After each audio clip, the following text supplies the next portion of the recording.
Punjab Kings ने IPL 2025 की धमाकेदार शुरुआत की है। पहले मुकाबले में गुजरात टाइटंस को टीम ने 11 रनों से हरा दिया है। इस मैच के बाद टीम के कप्तान श्रेयस अय्यर आए और उन्होंने पोस्ट मैच प्रेजेंटेशन में कुछ बड़ी बातें बोली है। जैसे कि पहले तो उन्होंने टीम की जीत पे काफ़ी खुशी जाहिर की है। अपने प्रदर्शन पे भी उन्होंने कहा कि जो 97 उन्होंने बनाए नॉट आउट, वो काफ़ी अच्छा रहा और काफ़ी अच्छी शुरुआत टीम को मिली है। इसके साथ साथ उन्होंने ड्यू को लेके, जो एक बड़ी बात होती है कि मतलब इस सीज़न में काफ़ी चर्चा हो रही थी सीज़न के शुरू होने से पहले, सलाइवा बैन हटाया गया था और ड्यू फैक्टर जो सेकेंड इनिंग में आ जाती है यूजुअली, उसको लेके काफ़ी बड़ी बात बोली है। तो हमारे साथी प्रशांत है, प्रशांत लगातार वो देखते आ रहे हैं मैच पे, इनकी लगातार निगाहें थी और उन्होंने सुना भी है कि जो बातें वो कह रहे थे।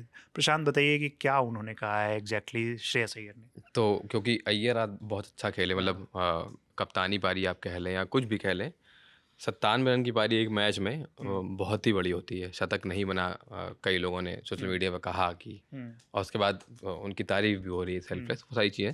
वो जब आए तो पहली बॉल पे चौका लग गया। अब आप समझिए, पहली बॉल पे जब चौका लग जाए किसी बल्लेबाज का तो एक कॉन्फिडेंस अलग होता है। कॉन्फिडेंस आ जाता है। तो उसी के बारे में ही बोला अय्यर ने कि पहली बॉल पे चौका मिलने के बाद वो काफ़ी रिलैक्स थे।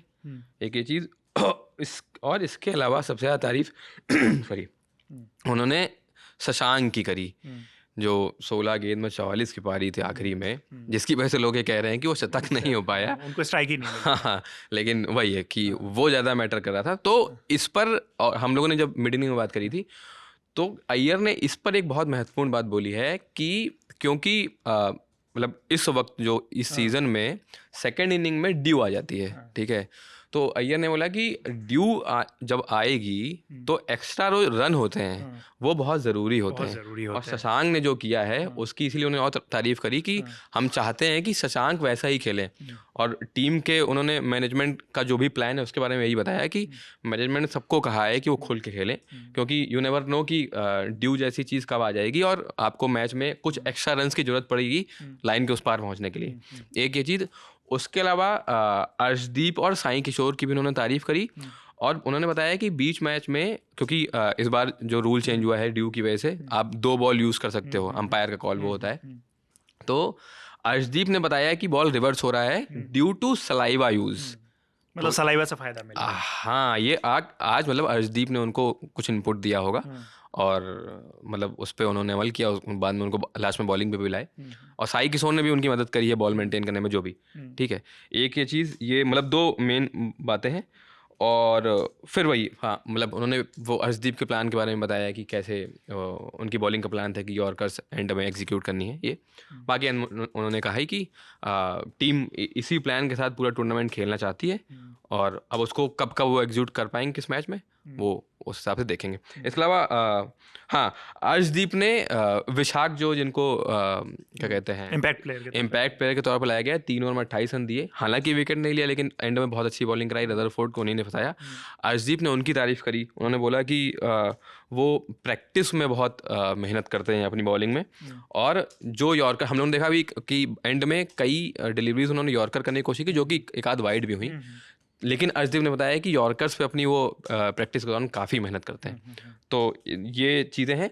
अर्शदीप ने एक बात और इम्पोर्टेंट बोली है कि जिस तरीके का गेम हो रहा है आईपीएल, जो हम लोग देखते हुए आ रहे हैं पिछले साल से, तो एकदम ही वो ड्रास्टिक चेंज हो गया है कि सनराइजर्स हैदराबाद, वो ट्रेविस हेड और Abhishek Sharma type of cricket. तो अर्शदीप ने कहा है कि किसी भी मैच में 240, 50, 60 रन भी सेफ नहीं है। तो अब यहाँ पे उन्होंने यहीं पे ही शशांक की जो एंड में पारी थी उसको जोड़ा कि जैसे वो खेले, वो हमारे लिए बहुत ज़रूरी था। कहीं ना कहीं अगर शशांक की वो पारी नहीं होती, आखिरी ओवर में 23 रन नहीं आए होते और श्रेयस अय्यर अपनी सेंचुरी के लिए चले गए होते, हो सकता है कि उस ओवर में 10-12 रन ही आए होते, तब भी पंजाब की टीम एक अच्छे टोटल पे होती, 235, 240, 235 के करीब होती, 30-35 के करीब होती। लेकिन 243 रन बनाने के बाद भी टीम सिर्फ 11 रनों से ये मैच जीत पाई।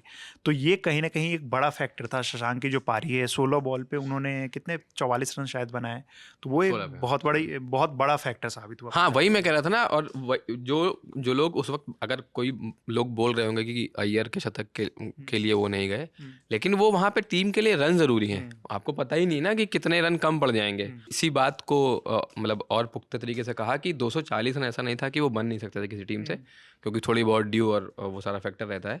और इस पिच पर वो मतलब चेजेबल था ऐसा। उन्होंने भी, शुभमन गिल ने भी विशाख जो इम्पैक्ट प्लेयर थे उनकी तारीफ करी। उन्होंने बोला कि एंड में अगर वैसे यॉर्कर्स एग्जीक्यूट करना इतना आसान नहीं होता। विशाख ने जो किया वो बहुत कमेंडेबल था। तो ये 2-3 इंपॉर्टेंट चीज़ें उन्होंने भी कही। लेकिन हाँ, एंड में अब वही हम लोग, गुजरात ने एंड में जैसी बॉलिंग कराई, सिराज ने आखिरी ओवर में 23 रन खा लिए, तो शुभमन गिल उससे भी एक तरीके से नाखुश दिखे कि मतलब आप इतना लूज नहीं हो सकते हो कि अपोजिशन को इतने स्कोर तक पहुंचा दो। ये तो 243 रन जो होता है किसी भी पिच, चाहे पिच कैसी भी हो, पाटा पिच हो या कैसी भी पिच बनाई गई हो, 243 रन 20 ओवर में काफ़ी होते हैं। और इसके साथ साथ शशांक सिंह, जिनकी काफ़ी बात हो रही है, मिड इनिंग उन्होंने बहुत बड़ी बात बोली थी। उन्होंने कहा था कि श्रेयस अय्यर ने उन्हें एक बार भी ये प्रेशर नहीं आने दिया कि भाई मेरी सेंचुरी होने वाली है, मुझे तुम कम से कम 1-2 बॉल भी दे दो, जो कि आखिरी के 1.5 ओवर्स में नहीं हुआ। 1.5 ओवर पूरा जो है वो शशांक ने ही खेला। तो शशांक ने यही बात बोली कि कप्तान की तरफ से ऐसा कोई भी प्रेशर नहीं है, और इस कारण जो मेरा फ्लो था उसमें मैं बैटिंग करता रहा, और आखिरकार यही जो उनके जो रन थे, शशांक के जो रन थे, वो पंजाब की जीत का बड़ा कारण बना। और पंजाब के प्रदर्शन को लेके आपका क्या मानना है, टीम कहाँ तक जा रही है, इसके बारे में आप हमें बताते रहिए। हमारे साथी है प्रशांत, लगातार आपको हमारे साथ वीडियोज़ में देखते रहेंगे। अभी IPL में 60 दिनों से ज़्यादा का खेल बाकी है, लगातार हम लोग वीडियोज़ के साथ आते रहेंगे। देखते रहेंगे हमारा चैनल लल्लन टॉप और लल्लन टॉप स्पोर्ट्स। धन्यवाद।